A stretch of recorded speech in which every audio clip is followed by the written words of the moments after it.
Digital Audio Health by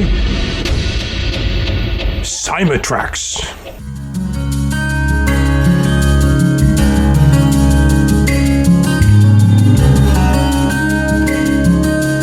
Welcome to the Rhonda Grant Show with your host, Rhonda Grant. If you believe that there is more to life than what you see right now, and you want to find out more, listen in as her guests share their journey and their extraordinary experiences. Now, here is your host, Rhonda Grant. Welcome to the Rhonda Grant Show, Alan. Well, thank you for having me as your guest, Rhonda. It's my pleasure. I'm excited to talk to you about the business that you're in. Can you remember a time when you first knew that you wanted to help people? Yes, and I can tell you a little bit more about that. Yeah. I was somewhere around 7 or 8 years of age, and I was sitting in a room outside of my parents' kitchen, and I heard my parents talking, and my father was telling my mother that one of our relatives was coming over. He said, well, she has a problem, and I'm going to talk to her and see if I can help her. And when I heard him say that, I immediately thought, that's what I want to do. I want to help people to solve their problems. Then I was in what's so-called grammar school at that point. Mm-hmm. And when I would come home for lunch, I would watch a TV show who was helping clients. I'm sure it wasn't really happening. It was all staged. But when the therapist was talking to the clients, I remember thinking to myself, how does that therapist know what questions to ask? I want to learn how to do that. I want to do that someday. And mm-hmm. that's pretty much when I made up my mind of what, I didn't know specifically what I'd be doing, but I knew that I wanted to help people in that way. Mm-hmm. And so what set you on your track then? Well, actually, it was a situation that I believe that I've had a lot of fortuitous or lucky situations in my life. So basically, to answer your question, I was in college at one point, and I flunked out. Yeah. And I was close with my cousin. And I ended up getting accepted into the college that he graduated from. And I remember having a conversation with him and asking him, I don't know what I should major in. Like, what are you majoring in college? And because I was majoring in liberal arts, but I thought there would be more to it than that. And he said, well, I majored in sociology. Why don't you major in sociology? That's something that sounds like something you'd enjoy. Mm-hmm. And that's what formally got me started in the direction that I'm in today. Mm-hmm. And so, the journey usually is never easy to get to where you're going. What sort of obstacles did you have along the way? Well, the first obstacle was flunking out of college. Yes. The second obstacle, I won't number them all. Yeah. the second obstacle was the college that I applied to after I flunked out of that first college. They didn't know if I could really do the work. So they put me in night school and gave me the classes that I either failed or got a D in to see if I could pass those classes. So I did. In fact, interestingly enough, I went from flunking out of college to getting grades that were honor roll level. Right. So that was some of the obstacles that I faced. Mm-hmm. Then I had difficult time finding a job right out of college, but I did eventually find one. And then I applied for a job while I had that job because I wanted to move on. Mm-hmm. And I told a friend of mine, and the friend applied for the same job that I did, and he got it. So that was another obstacle to overcome. I wanted to get a job. Yes. So interestingly enough, I applied for the job he was leaving, and then I got that job. Then the next obstacle I faced was one of the main reasons I took that job was I liked the clinical director, and I thought the clinical director could help me to learn what I needed to know so I could be the best version of myself. Okay. And very soon after I started working there, he quit. And the person who replaced him was not someone who I could get along with very well.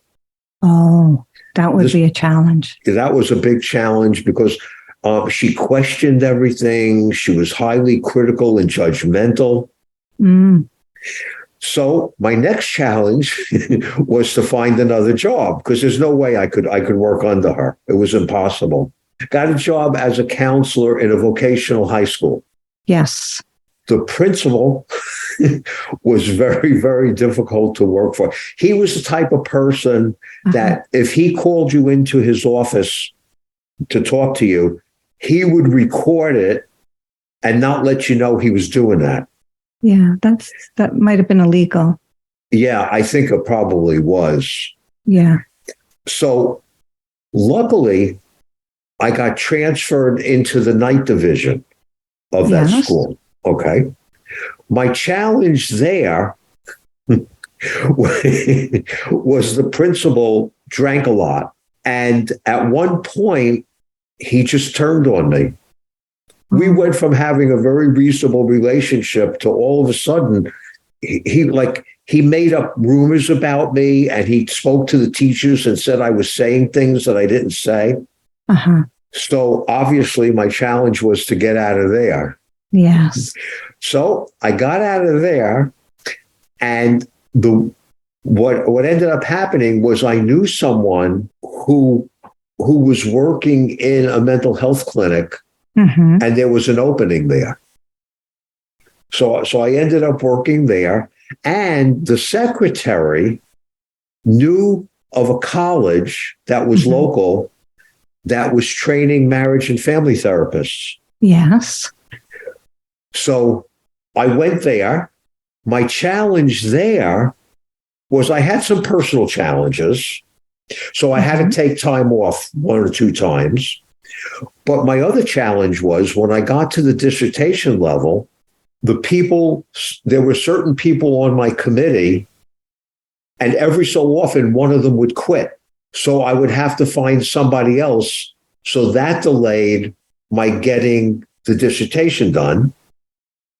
My next challenge was, we're almost done. My next challenge was while I was doing my dissertation, I ruptured my Achilles tendon. Ooh. So I ended up living with my sister for a while. Of course, I was on crutches.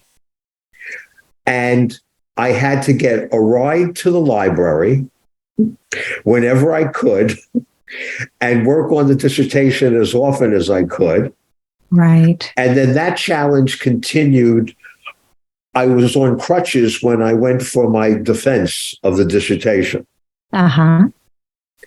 And, I've had other little challenges along the way, but those were the major challenges that I needed to overcome, and I did. Well, I mean, most times our journey is a bit of a zigzag, right? Yes. There's not a lot of people that have a smooth journey. And, the tenacity of the human spirit is very inspiring.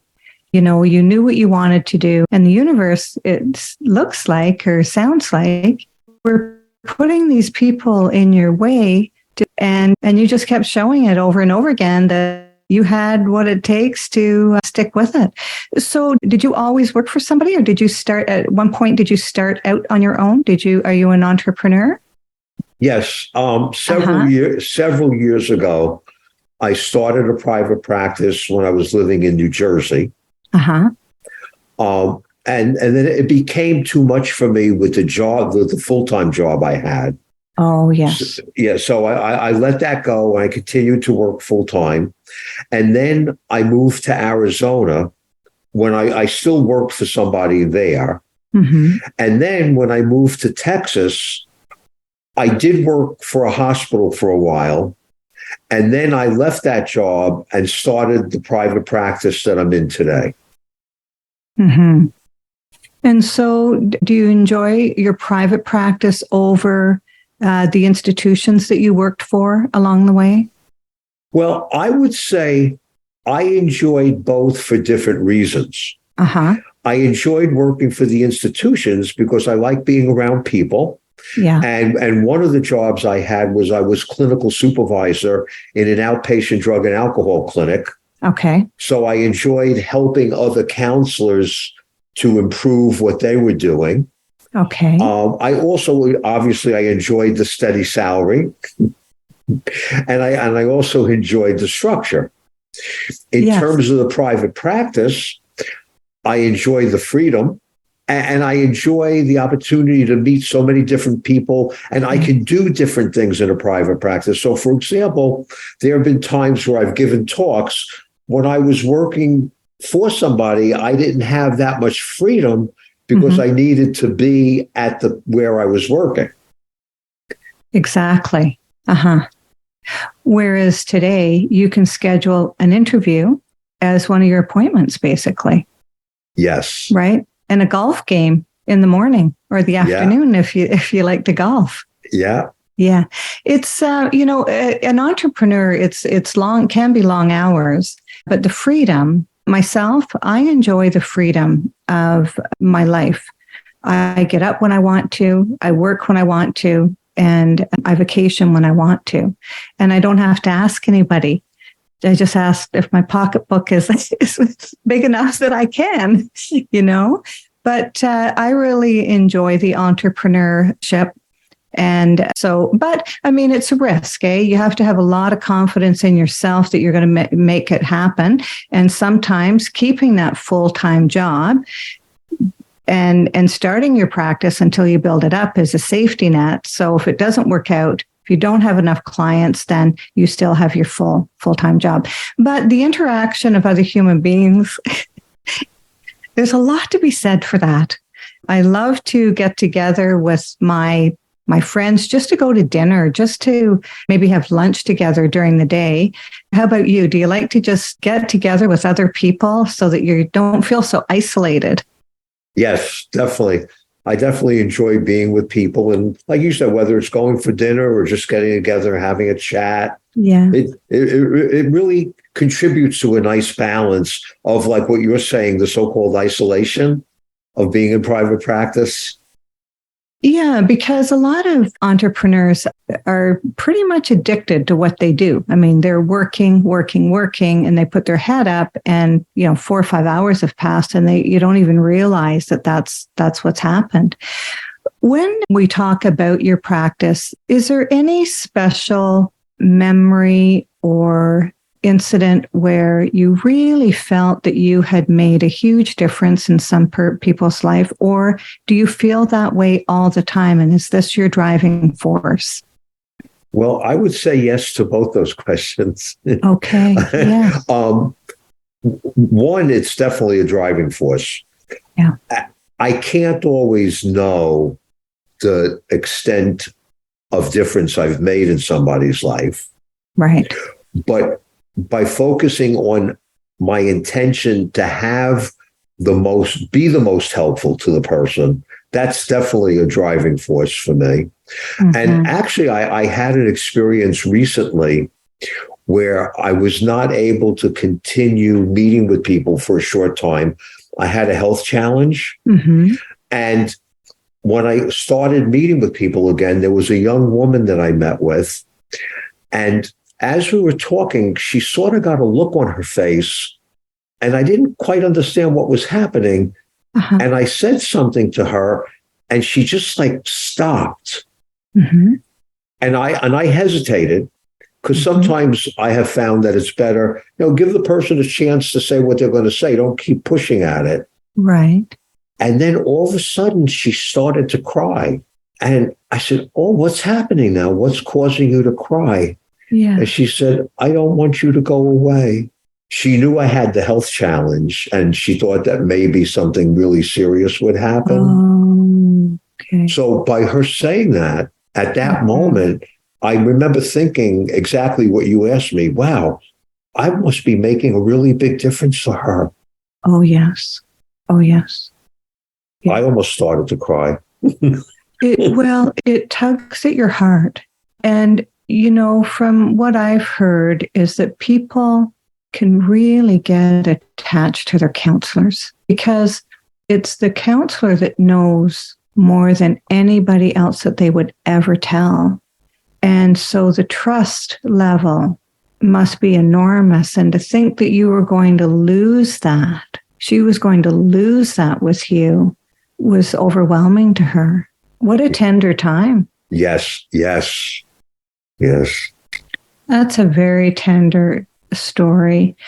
And did it make you feel just so humbled that your presence it means so much to her? Yes. Mm-hmm. Yes. And especially because when we first started talking, the first session, yes, she had just an overall tense, angry demeanor. Oh. Because she was going through a lot. Yes. And as we continued talking over time, her demeanor started to soften. Yes. But at that moment, she was so vulnerable. Mm-hmm. And so, I mean, in a so-called indirect way, yes, what I heard her communicating to me was, you've really been helping me more than you could ever know. Mm-hmm.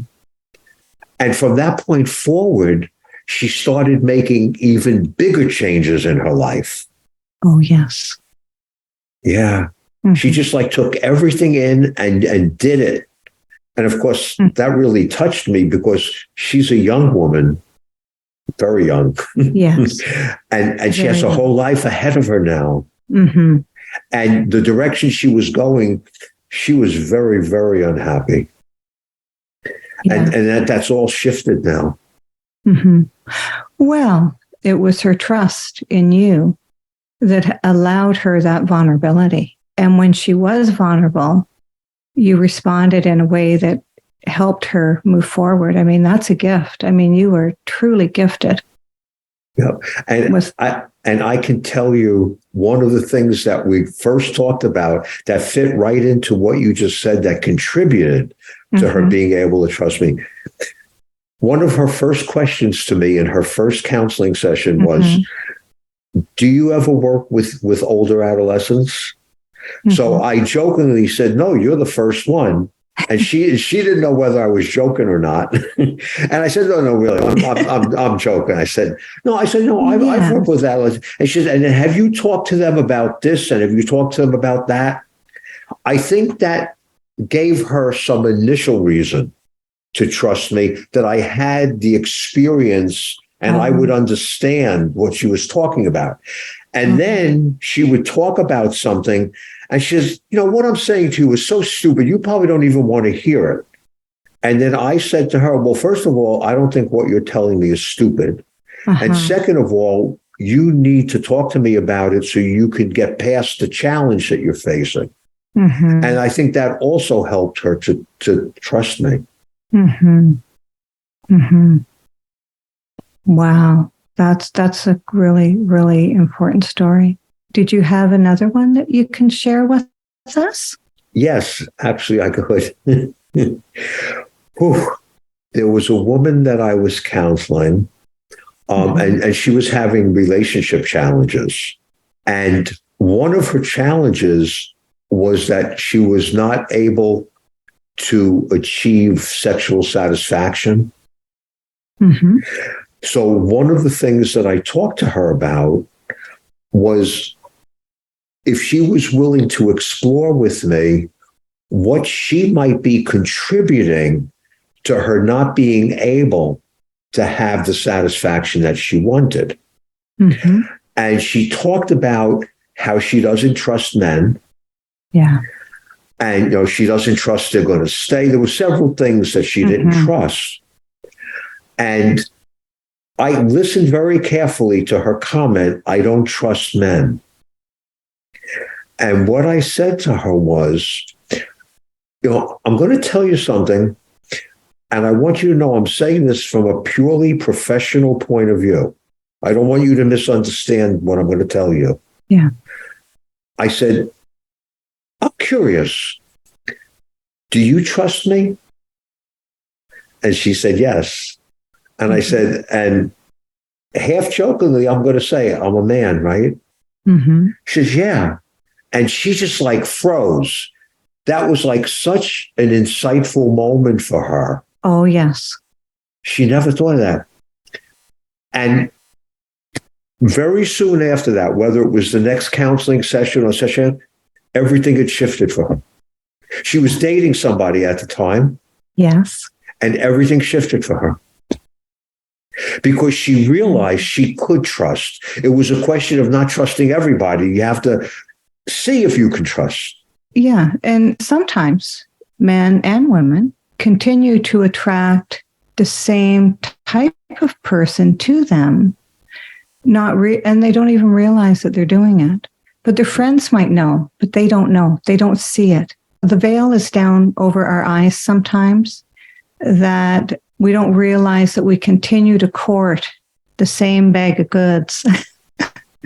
Yeah, that's very true. Expecting a different result, right? A different outcome, right? Yeah.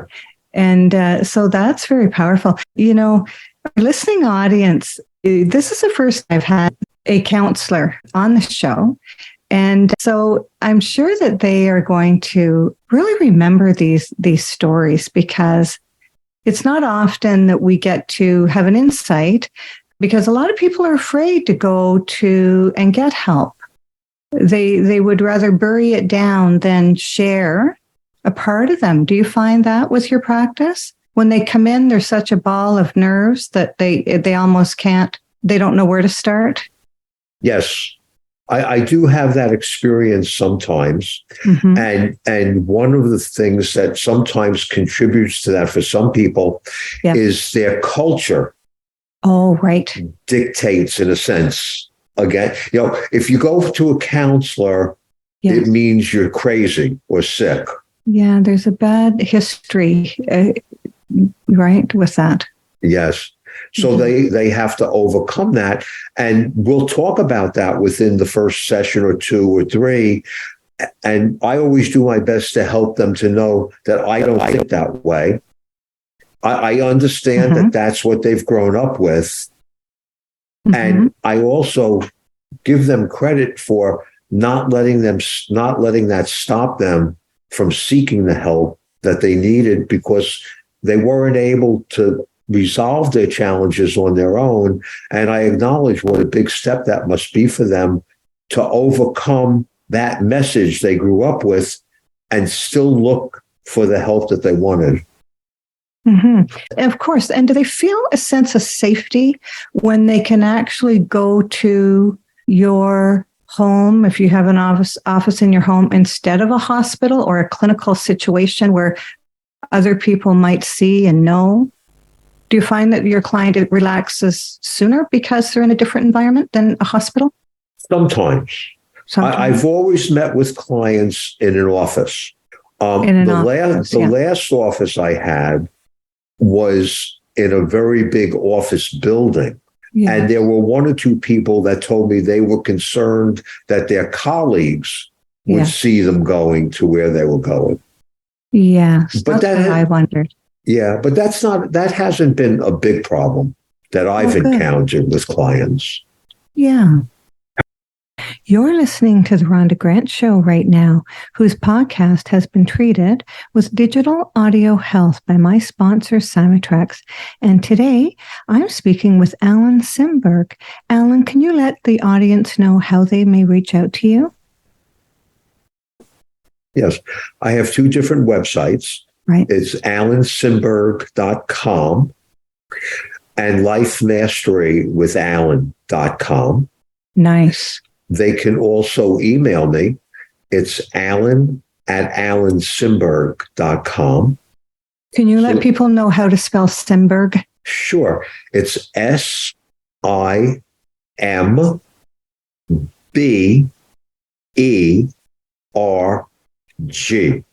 Wonderful. Alan, do you feel that you've been called to your journey, crafted it, or a bit of both? Well, I think it's a bit of both. Yes. I definitely think that I was born to do what I'm doing based on the experience I had when I was about 7 or 8 years of age, hearing my father saying he wanted to help somebody. And I thought immediately I wanted to help. I want to do that. I want to help people someday. And as a result of watching that show where that therapist was helping clients and my wondering, how does that person know what questions to ask? And I want to know how to ask those questions too. And then my life experiences led me in the direction of what I was doing. It helped me to continue. It wasn't like I needed to know it anymore. Yeah. And then in terms of my crafting it, one of the biggest experience I had, or the most influential experience I had in crafting my becoming a marriage and family therapist, is when I was a guidance counselor in a vocational high school. One of the things I realized was that I could only help the students so much, and their families needed to be involved. Yes. And that's when I learned, wow, if you become a family therapist, you could also work with families. Exactly. So that's all the experiences that I had that contributed. And then, of course, each experience I had along the way, it just brought me closer and closer to what I'm doing. Sure. Some people, Alan, spend their whole life not knowing what they have come here to do. And to be a 7-year-old child and having that insight it's remarkable. It really is. I mean, you're the 7-year-old child. I mean, what grade are they in? Grade 2 or 3? It's a very young mind. Yes. Yes. What extraordinary discovery have you found in your life? It's sort of like, what did you do on your summer vacation? Well, what I did on my summer vacation. So the extraordinary discovery that I made, that I have made in my life, is the importance and the effect that our thoughts have on our behavior. One of the ways I learned that was when I flunked out of that college, and I was given that opportunity to be in night school and take the classes that I had either failed or gotten a D in. I didn't question. I remember this. I didn't question if I could do it. I put all my attention and intention on doing the best I could. And when I saw that working out by the grades that I got, I thought, there's something to this idea about our thoughts. How our thoughts affect. That was a bit, and I use that discovery today as part of my counseling. I help people to recognize that, and I help them to recognize that they can do what they don't think they can do. Yes. And do you find that when people are saying the same thing over and over and over again, those thoughts to themselves, because they repeat them so many times, they don't realize it's affecting their day-to-day existence? Yes. I think sometimes if a person can record how they respond to things and how they talk, and then listen to themselves, they'd say, geez, I didn't realize that I was that negative or whatever. And you can do it for positive reasons too, right? You can do it if you're positive and you want to make your message more clear. But I find that our self-talk and what we can say to our mouth dictates the type of experience we have in life. It's so important. Yes. Don't you agree? Yes, I agree. And I refer to that as a pattern of repeating the same thing over and over again to ourselves, which then contributes to us believing what we're saying and what we're thinking. And yes. And when people keep repeating the same thing over and over again to themselves, they believe it. Oh, yes.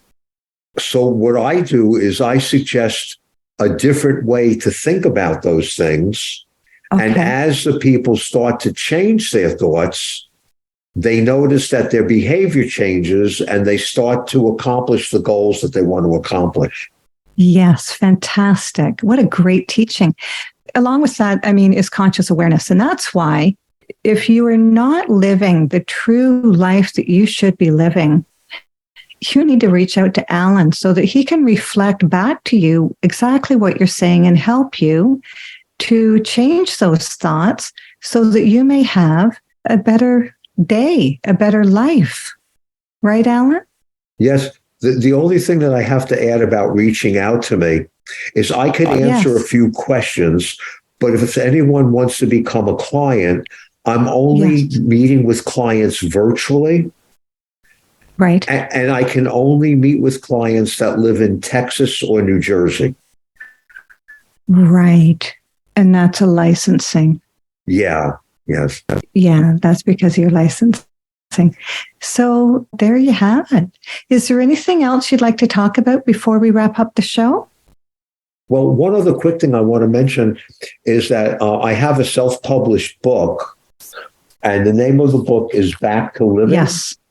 And it's about how people can manage their recovery either after they've finished inpatient treatment or even if they haven't been in inpatient treatment. It helps them to know how to manage their recovery. It also can help them to determine if they want to be in recovery. Right. Okay. And the name of the book is Back to Living. Back to Living. Back to Living. I also have an e-learning program. They're both on my website, lifemasterywithalan.com. So if anyone's interested, even just in looking to see what it's about, that's perfectly okay. Yes. Wonderful. Well, thank you so much for being on the show. It's been delightful. I love hearing your stories, and you have contributed to so many people's lives. And we only touched the surface of what you're doing for humanity. So I really appreciate that. Well, I really appreciate the opportunity to be on your show, Rhonda, and also to be able to provide information to your listening audience that could be helpful to them. It's just wonderful. What a great service. Thank you. Thank you, Alan. Theme song for the Rhonda Grant Show is Sun on the Water, composed and performed by my friend John Park Wheeler.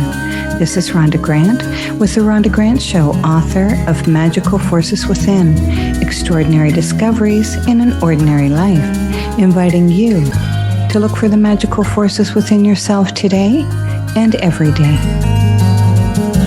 Thanks for tuning in to the Rhonda Grant Show with your host, Rhonda Grant. If you would like to find out more information about Rhonda and her upcoming guests and the work that she does, go to her website, rhondagrantauthor.com. That's rhondagrantauthor.com. Digital Audio Health by Cymatrax.